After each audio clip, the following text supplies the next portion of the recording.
नमस्कार, स्वागत है आपका जेजेएन न्यूज में। मैं हूं आपके साथ पूजा। उत्तराखंड परिवहन निगम की बसों में अब यात्रा करने वाले यात्रियों के सामान की सुरक्षा पूरी तरह भगवान भरोसे चल रही है। ऐसा ही एक मामला रामनगर में देखने को मिला कि उत्तराखंड परिवहन निगम की बस में सफर कर रहे एक दंपति के सूटकेस से बस में यात्रा के दौरान अज्ञात चोरों ने लाखों रुपए के सोने के जेवरात पर हाथ साफ कर लिया। तो वहीं इस मामले में पीड़ित यात्री द्वारा रामनगर कोतवाली पुलिस और परिवहन निगम के अधिकारियों पर सहयोग न करने के साथ ही परेशान करने का आरोप लगाया गया।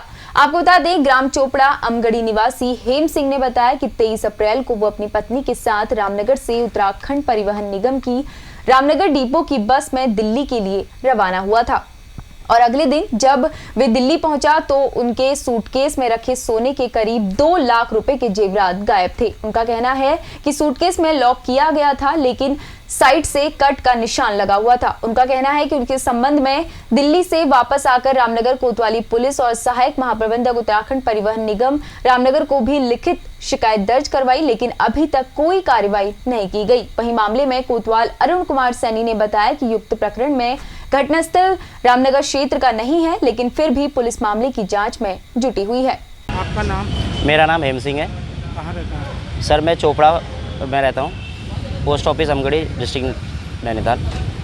क्या घटना हुई आपके साथ? सर मैं 23 को सर रामनगर से दिल्ली में जा रहा था। उत्तराखंड रोडवेज़ की बस है रामनगर डिपो की UCO 07 PA 5560, जिसमें मैं ऑटो से घर से आया था। उसके बाद मैंने ड्राइवर को पूछा कि मेरा जो सूटकेस है ये कहाँ पे रखूँ, तो उन्होंने बोला कि मुझे ये इमरजेंसी एग्जिट पे रख दो। मैंने बोला सर इसको आप पीछे डिग्गी में रखवा दो। उन्होंने बोला कि डिग्गी में स्पेस नहीं है, आप इसको इमरजेंसी एग्जिट पर रखो और यहाँ पर सेफ़ है। तो जहाँ पे ऑलरेडी 4 से 5 मेंबर ऑलरेडी बैठे हुए थे, बट मुझे ये पता नहीं था कि ये चोर है या पैसेंजर है या कौन है, whatever.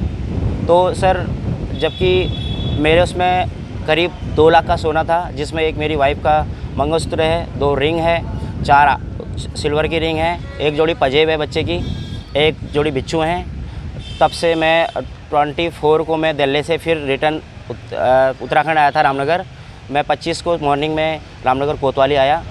Mister JS Sandhu sir से मिले हम, तो उनको मैंने तहरीर दी। उन्होंने वो तहरीर ना ही मेरी FIR दर्ज करी और मुझे कुछ भी मतलब मेरी हेल्प कुछ भी नहीं हुई रामनगर कोतवाली से अभी तक।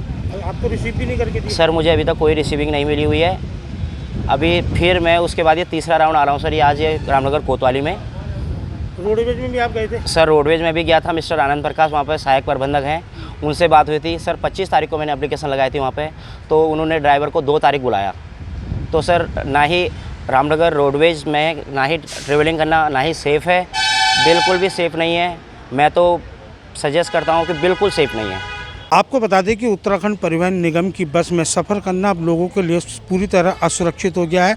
ऐसे आरोप अब यात्रियों के द्वारा लगाए जा रहे हैं। आपको बता दें कि अमगढ़ी के रहने वाले हेम सिंह का आरोप है कि 23 अप्रैल को वो टेम्पू से अपने गांव अमगढ़ी से रामनगर अपनी पत्नी के साथ आए थे और रामनगर से उनका कहना है कि रामनगर उत्तराखंड परिवहन निगम की रामनगर डिपो की बस से वो पत्नी के साथ दिल्ली के लिए रवाना हुआ और उसी बीच उनका एक सूटकेस भी था। उनका कहना है कि सूटकेस में उनके करीब 2 लाख रुपये के जेवर पूरी तरह गायब हो गए। उन्होंने बताया हालांकि सूटकेस में ताला लगा हुआ था, लेकिन सूटकेस में साइड से कट लगा था, जिसमें उन्होंने बताया कि संभावना जताई जा रही है कि चोरों द्वारा उनका जो अंदर जेवर रखा था वो चोरी कर लिया गया। उन्होंने आरोप लगाया परिवहन निगम के अधिकारियों पर भी कि इसके बावजूद भी उनके द्वारा 25 अप्रैल को परिवहन निगम के रामनगर डिपो में सहायक प्रबंधक को भी लिखित सूचना दी गई, लेकिन उसके बाद भी कोई कार्रवाई नहीं की गई है। उनका यह भी आरोप है कि बस में 2 CCTV कैमरे भी लगाए गए थे, उनमें एक कैमरे खराब और एक कैमरे की जो चिप थी वो चिप भी निकाली गई है। तो वहीं उन्होंने रामनगर कोतवाली पुलिस पर भी गंभीर आरोप लगाते हुए कहा कि लगातार आज उनको 3 बार लगातार आते हुए हो गए, लेकिन पुलिस ने ना तो अभी तक मुकदमा दर्ज किया है और मुकदमा दर्ज करने की बात तो दूर, अभी तक पुलिस ने उनकी जो तहरीर थी वो रिसीव तक नहीं करी है, जिसको लेकर उन्होंने अब लोगों से अपील की है कि परिवहन निगम की बसों में सफ़र करना अब लोगों के लिए सुरक्षित नहीं है, सावधान रहें। और उन्होंने जो पुलिस के द्वारा जो उनके साथ कार्रवाई की जा रही है, जो व्यवहार किया जा रहा है, उस पर भी उन्होंने खेद व्यक्त किया है। तो वहीं परिवहन निगम के अधिकारी रामनगर में जो उन्होंने तहरीर दी थी उस पर भी कोई कार्रवाई न किए जाने को लेकर उन्होंने सवाल अब परिवहन निगम पर खड़े किए हैं। तो वहीं अब देखना होगा कि पुलिस विभाग और परिवहन विभाग यात्रियों की सुरक्षा को लेकर क्या पुख्ता कदम उठाता है। रामनगर से राजीव अग्रवाल के साथ कैमरामैन बंटी अरोड़ा, जेजेएन। ये थी रामनगर से हमारे संवाददाता राजीव अग्रवाल की रिपोर्ट। बाकी की तमाम खबरों के लिए आप बने रहिए जेजेएन न्यूज के साथ। धन्यवाद।